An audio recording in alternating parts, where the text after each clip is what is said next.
Hello बच्चों, कैसे आप सबका स्वागत है राहुल क्लासेस की एक और न्यू ब्रांड वीडियो में। आज की वीडियो में हम पढ़ने वाले हैं रेंज ऑफ द प्रोजेक्टाइल। इससे पिछले वीडियो में हमने टेरिटरी को कंप्लीट किया था, इस वाले वीडियो में हम रेंज को कंप्लीट करेंगे।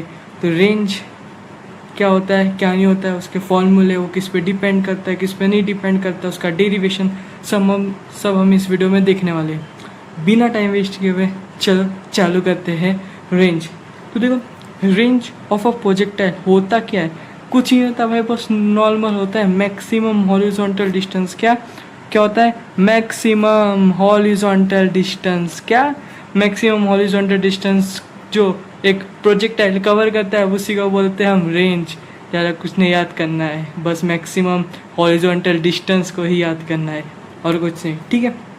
तो ये हुआ डेफिनेशन रेंज की, the maximum horizontal distance covered by a projectile before its come back to the ground. मतलब अब क्या समझो, अपन ने लास्ट टाइम ये वाला डायग्राम निकाला था, तो हमेशा हमने क्या देखा था कि यहाँ से निकलता है तो कहा जाता है यहाँ पे ग्राउंड पे टच होता है। अब ऐसा नहीं कि रेंज से यहाँ तक होगा, रेंज यहाँ तक नहीं होगा, रेंज इस पॉइंट से लेके इस पॉइंट, यानी इस पॉइंट से लेके इस पॉइंट के में पूरे में होगा। अबव दी मतलब जितना टोटल एरिया कवर करेगा उसको पूरे को रेंज बोलेंगे, ठीक है। तो ठीक है, इतना समझ में आया। समझ में आया तो एक बार कमेंट में लिख दो, हाँ भैया समझ में आ गया, ठीक है। चलो तब देख लो, आर को डिनोट करते आर से, ठीक है। रेंज को किसी डिनोट करते हैं आर से। यूनिट होता है मीटर, लेंथ होता है डायमेंशन एल होता है। डायमेंशन पता होगा ना भाई सबको, नहीं पता होगा तो अगली थोड़ी प्रोजेक्टाइल मोशन कंप्लीट करने के बाद यूनिट एंड डायमेंशन पे वीडियो डालता हूँ मैं, ठीक है। अभी के लिए याद रखो डायमेंशन क्या होता है, डायमेंशन एल होती है किसकी, रेंज की, ठीक है। अब एक ओवरव्यू कर लो फॉर्मूले पे। फॉर्मूला क्या होता है, R equals to u square sine two theta. Sine square नहीं है, साइन टू थीटा है, ठीक है।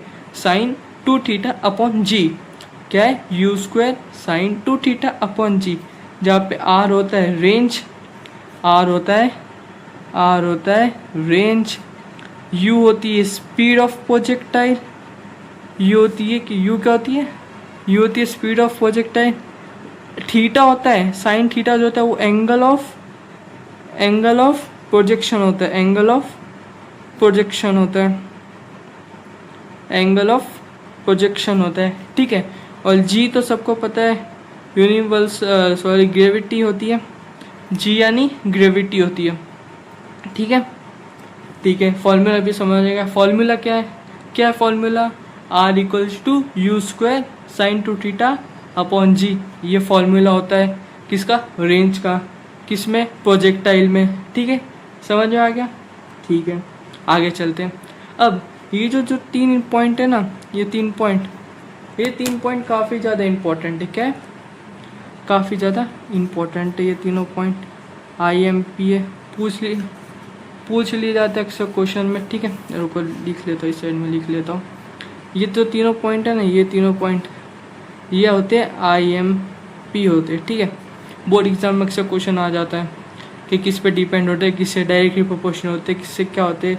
अगर ये डिक्रीज़ होगा तो ये क्या इंक्रीज़ क्या होगी, ग्रेविटी में ये रेंज में कैसे चेंज आएगी, तो वो सब अपन को जानना है, ठीक। सबसे पहले देखो, जो रेंज होता है वो स्पीड के डायरेक्टली प्रोपोर्शनल होता है। वो अपन को फॉर्मूले से समझ में आ रहा है कि आर जो है वो डायरेक्टली प्रोपोर्शनल है स्पीड ऑफ प्रोजेक्टाइल से। मतलब अगर रेंज बढ़ेगी तो स्पीड ऑफ प्रोजेक्टाइल भी बढ़ेगी।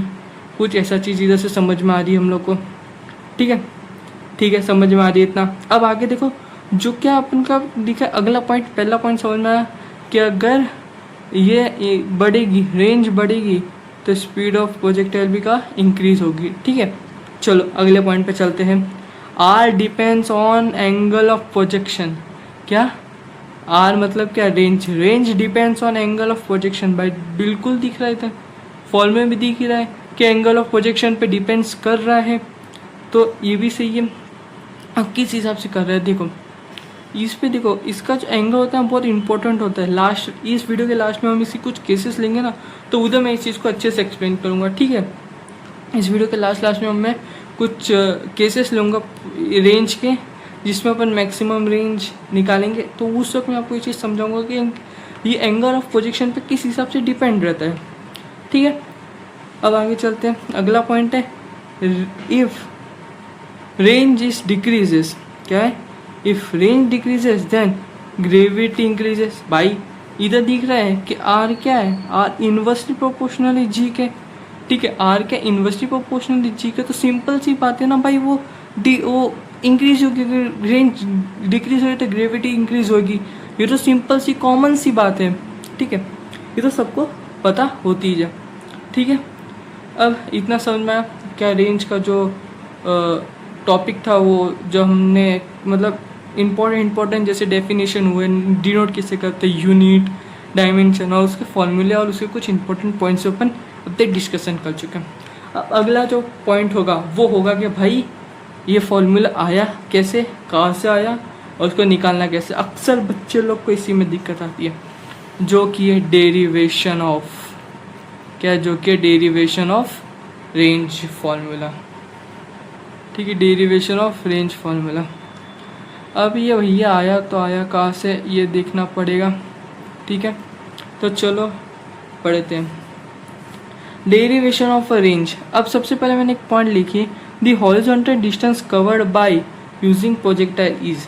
अब देखो क्या है, इधर लिखा है मैंने, the horizontal distance covered by using projectile is x equals to R. क्या लिखे, देखो क्या लिखिए, क्या लिखिए, x इक्वल्स टू आर है। क्या है? x equals to R. अब x इक्वल्स टू आर है मतलब क्या, कि जितना डिस्टेंस एक प्रोजेक्टाइल कवर करता है उसी को क्या बोलते हैं, रेंज। हमने डेफिनेशन में देखा कि जो हॉरिजॉन्टल होते हैं, हॉरिजॉन्टल डिस्टेंस, जो मैक्सिमम हॉरिजॉन्टल डिस्टेंस जो एक प्रोजेक्टाइल का होता है उसी को बोलते हैं। तो इस हिसाब से जो x इक्वल्स टू आर हो जाएगा, ठीक है, x इक्वल्स टू आर हो जाएगा। तो बस वही लिखा है मैंने इधर पहले पॉइंट में, x इक्वल्स टू आर, ठीक है। अब देखो अपन को पता है, अपन ने इससे पहले जो ट्रेजेक्टरी वाला इक्वेशन निकाला था उसमें स्पीड ऑफ प्रोजेक्टाइल निकाला था, अगर आपको याद हो तो स्पीड ऑफ प्रोजेक्टाइल निकाला था जो था ux equals to x by t, ux equals to x by t.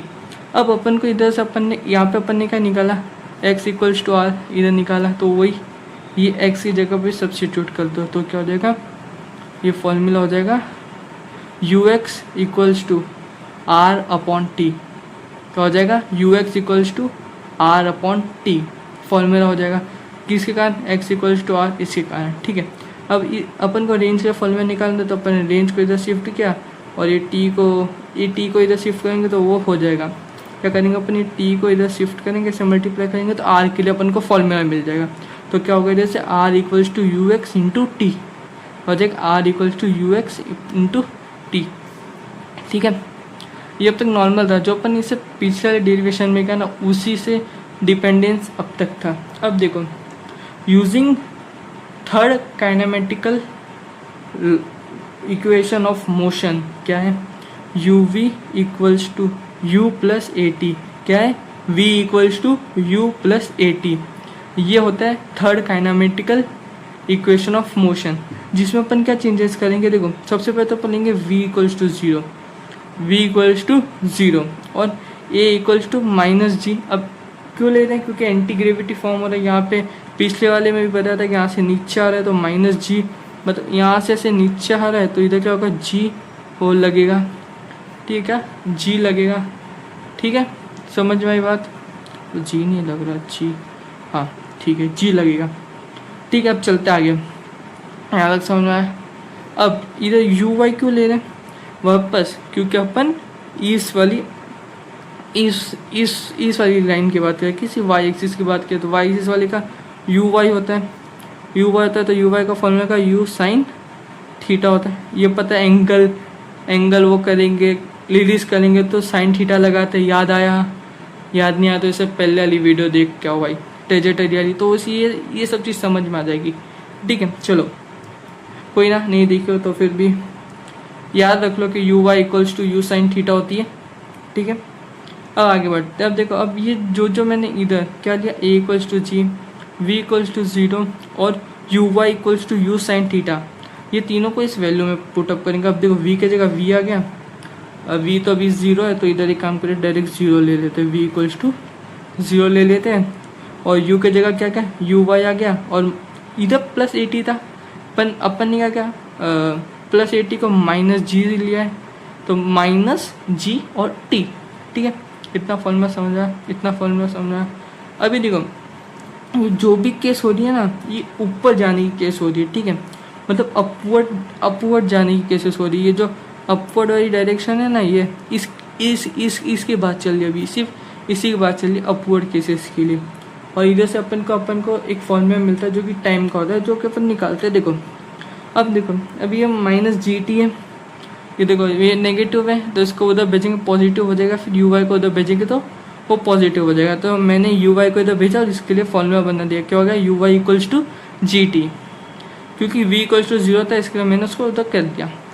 अब यू वाई का फॉर्मूला होता है u sine theta, u y का फॉर्मूला क्या होता है, यू साइन थीटा, ठीक है। U sine theta equals to क्या होता है, g t, equals to g t होता है, ठीक है। तो अब देखो ये जो जी है ना, इसको ना अपन इधर भेज देंगे, इसको इधर भेज देंगे, उधर मल्टीप्लाई कर रहा है तो इधर क्या करेगा, डिवाइड। तो यहाँ से अपन को मिलता है टाइम का फॉर्मूला, एक इसका फॉर्मूला हो जाएगा टाइम का फॉर्मूला, ठीक है। टाइम प्रोजेक्ट को कंप्लीट करने में कितना लगा, इतना डिस्टेंस, ठीक है, हाफ डिस्टेंस, ठीक है। इतना हाफ डिस्टेंस कंप्लीट करने का उसको कितना टाइम लगा, यू साइन थीटा अपॉन जी, कितना लगा, यू साइन थीटा अपॉन जी, ठीक। अब देखिए, अब t इक्वल्स टू क्या होता है, t equals to capital t होता है। कैपिटल टी क्या होता है वो देखो समझाते हैं। कैपिटल टी को अपन बोलते हैं time of flight, total time of flight कहा जाता है। कैपिटल टी को क्या कहा जाता है, टोटल टाइम ऑफ फ्लाइट। अब इसको कैसे डिफाइन करते हो तो वो पढ़ो, total time during which projectile is in projectile motion is known as time of flight, ठीक है। क्या बोला गया, total time during which projectile is in projectile motion is known as total time of flight. अब इसका मतलब क्या होता है, देखो कि जो टाइम जब एक प्रोजेक्टाइल मोशन करा, मतलब समझो ये होता है ना अपना अक्सर बेसिक से, मतलब ये एक प्रोजेक्टाइल कंप्लीट किया है, ठीक है। तो इसको कंप्लीट करने के लिए जो टाइम लगता है ना, ये पूरे को कंप्लीट करने के लिए जो टाइम लगता है ना, उसी को बोलते हैं टोटल टाइम ऑफ फ्लाइट। क्या बोलते हैं, टोटल टाइम ऑफ फ्लाइट, इसी को कहा जाता है, ठीक है। टोटल टाइम ऑफ फ्लाइट इसी को कहा जाता है, ठीक। अब इसको कैसे गिवन किया जाता है, अब देखो अपन ने क्या कहा था, इतने का निकाला था, इतने वाले को क्या बोलते हैं, टी, और ये आधे पार्ट को टी। अब पूरे को टाइम ऑफ फ्लाइट बोलते हैं, मतलब क्या, ये दोनों टी को प्लस करेंगे, ये दोनों टी को ऐड करेंगे तो अपन को ये कैपिटल टी मिलेगा। तो बस वही लिखा है इधर, देखो T equals to T plus T, क्या, T equals to T plus T, ठीक है। टी को प्लस करेंगे तो क्या आ जाएगा, 2t, ठीक है। ये हो गया टाइम ऑफ फ्लाइट की इक्वेशन। अब अपन ने इस टी की वैल्यू निकाली है, टी की वैल्यू क्या निकाली, t equals to u sine theta upon g, ये वैल्यू निकाली, t equals to u sine theta. बस कुछ नहीं, इसको उठाओ और ये जो टी की पोजीशन दिख रही है ना, इस पे डाल दो, ठीक है। अब इसको डाल दोगे तो क्या हो जाएगा, you sine theta upon g, ये है, इसको इधर पे डाल देंगे तो वही क्या है, देखो आगे के स्टेप में देखो, ठीक है। Put the value of t in equation 3 we get, ये था इक्वेशन 3 ये था, उसके अंदर टी की वैल्यू डाली, you sine theta upon g, ये वैल्यू डाली, इसको 2 से मल्टीप्लाई कर दिया नॉर्मली, तो इसकी वैल्यू क्या मिल गई, u sine theta upon g, t equals to u sine theta by g into 2, ठीक है। ये होगा इक्वेशन फ्लाइट ऑफ, इसको बोला जाता है equation of time of flight. ये किसका होगा, टाइम ऑफ फ्लाइट का फॉर्मूला हो गया, टाइम ऑफ फ्लाइट का ये फॉर्मूला हो जाता है, कौन सा, ये वाला, ठीक है। ये वाला जो फॉर्मूला हो गया टाइम ऑफ फ्लाइट के लिए फॉर्मूला हो गया, ठीक है। अब पहला इक्वेशन याद करो, जहाँ से अपन ने क्या x equals to R consider करके यू एक्स इक्वल्स टू क्या, u x equals to R by t करके इधर से आर की वैल्यू निकाली थी, R equals to u x into t. याद आई, अच्छी बात है, याद आ गई तो नहीं याद आई तो वीडियो को करो रिवाइंड और जाके चेक करो भाई क्या था, ठीक है। अब देखो यू एक्स की वैल्यू देखो, याद कर लो, नहीं देखे हो तो पिछली वीडियो। यू एक्स की वैल्यू होती है, यू एक्स की वैल्यू होती है यू एक्स कॉस थीटा, क्या होती है, यू एक्स कॉस थीटा। ये वैल्यू, ये जो फॉर्मूला है इसको याद कर लो, सिंपल सा फॉर्मूला भाई, यू का यू रखना है, एक्स की जगह कॉस थीटा लगा देना है। इतना सिंपल फॉर्मूला याद नहीं हो रहा तुमसे, कोई नहीं, याद हो जाएगा। करते करते रहो, डेरिवेशन की प्रैक्टिस करते रहो, याद आ जाएगा। एकदम सिंपल तो डेरिवेशन है, ठीक है। चलो अपन एकदम आखिरी स्टेप पे बस पहुंचने वाली, एंड होने वाली डेरिवेशन की, ठीक है। अब इधर टी की जो वैल्यू थी, अब इधर जो टी की वैल्यू थी वो अपन ने पुट कर दी। देखो ये जो टी की वैल्यू थी वो अब यहाँ पे अपन ने पुट कर दी 2u sin थीटा अपॉन जी। अब ये दोनों को मिलाओ, देखो ये u, रुको हाँ देखो एक सेकेंड, ये देखो ये वाला u और ये वाला u, ये और ये दोनों की मल्टीप्लिकेशन होगी क्या, तो क्या फॉर्म होगा, u स्क्वायर, और ये 2 का ये 2 ऐसे कैसा, और ये साइन थीटा, ये साइन थीटा, और ये कॉस थीटा इधर आ गए, sign theta into cos theta, और ये जी का इधर ये जी, ठीक है। अब देखो अब यहाँ से क्या formula, u square equals to, देखो एक फॉर्मूला होता है मैथ्स में ट्रिग्नोमेट्री के अंदर, 2 sine theta into cos theta equals to sine 2 theta. याद रख लो 2 sine theta cos theta equals to sine 2 theta. तो बस उसी से इसका फॉर्मूला क्या बन जाता है, R equals to u square sine 2 theta upon ji.